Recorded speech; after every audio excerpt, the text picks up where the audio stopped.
When I was young, my family lived overseas. I lived in Indonesia for a few years. And my mother, she didn't have the money to send me where all the American kids went to school. But she thought it was important for me to keep up with an American education. So she decided to teach me extra lessons herself, Monday through Friday. But because she had to go to work, the only time she could do it was at 4:30 in the morning. But whenever I'd complain, my mother would just give me one of those looks and she'd say, "This is no picnic for me either, Buster."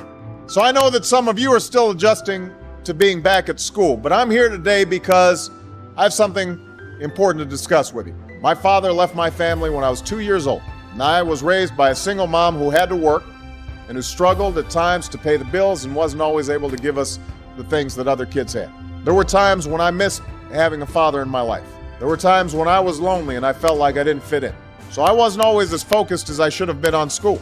And I did some things that I'm not proud of, and I got in more trouble than I should have. And my life could have easily taken a turn for the worse. But I was lucky. I got a lot of second chances, and I had the opportunity to go to college and law school and follow my dreams.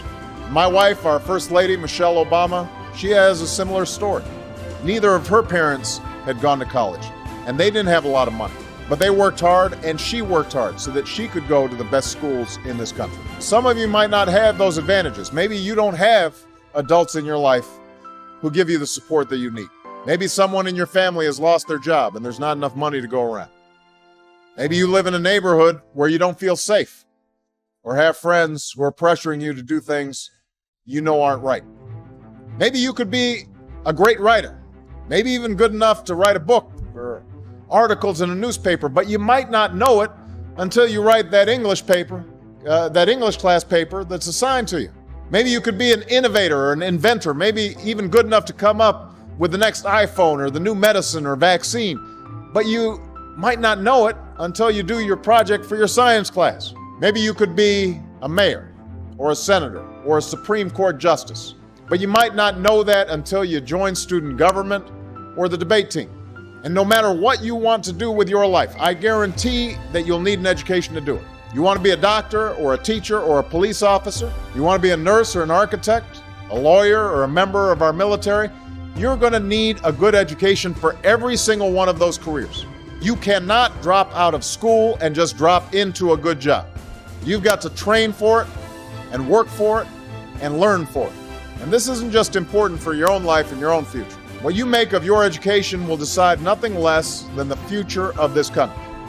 The future of America depends on you. What you're learning in school today will determine whether we as a nation can meet our greatest challenges in the future. You'll need the knowledge and problem-solving skills you learn in science and math to cure diseases like cancer and AIDS, and to develop new energy technologies and protect our environment.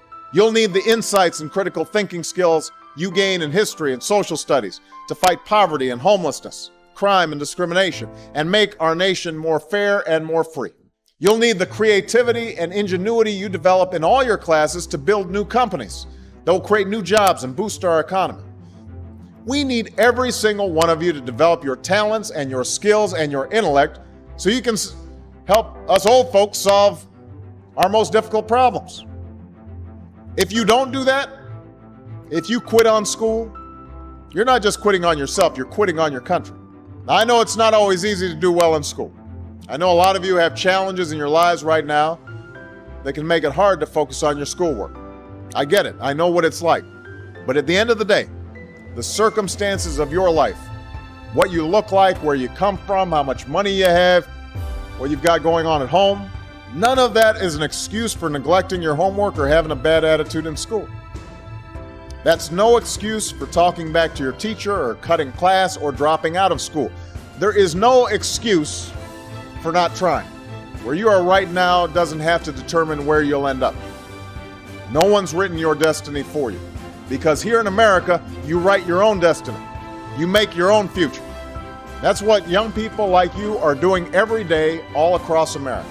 That's why today I'm calling on each of you to set your own goals for your education and do everything you can to meet them. Your goal can be something as simple as doing all your homework, paying attention in class, or spending some time each day reading a book. Maybe you'll decide to get involved in an extracurricular activity or volunteer in your community. Maybe you'll decide to stand up for kids who are being teased or bullied because of who they are or how they look, because you believe, like I do, that all young people deserve a safe environment to study and learn. Maybe you'll decide to take better care of yourself so you can be more ready to learn. But whatever you resolve to do, I want you to commit to it. I want you to really work at it. I know that sometimes you get that sense from TV that you can be rich and successful without any hard work, that your ticket to success is through rapping or basketball or being a reality TV star. Chances are you're not going to be any of those things. The truth is, being successful is hard. You won't love every subject that you study. You won't click with every teacher that you have. Not every homework assignment will seem completely relevant to your life right at this minute.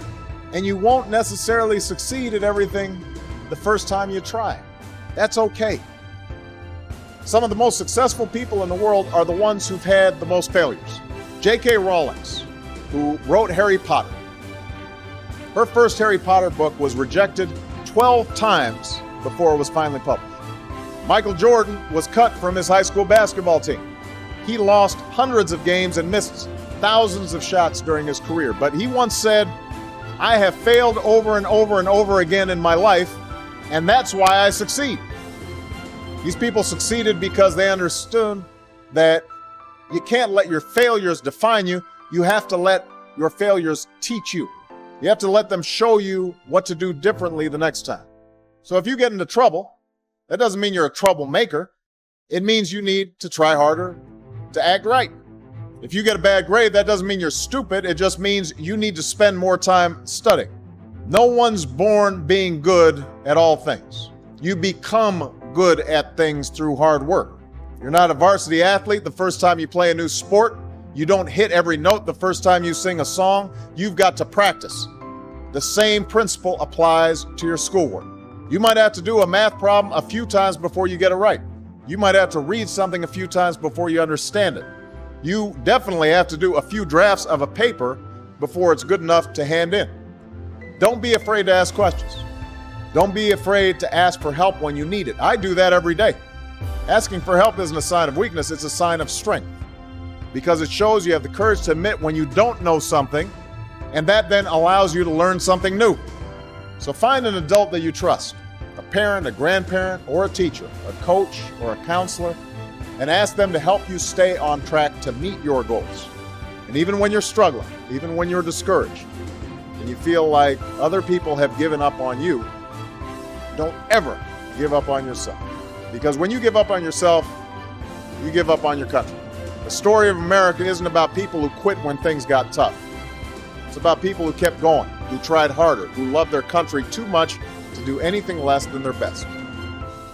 It's the story of students who sat where you sit 250 years ago and went on to wage a revolution, and they founded this nation. Young people.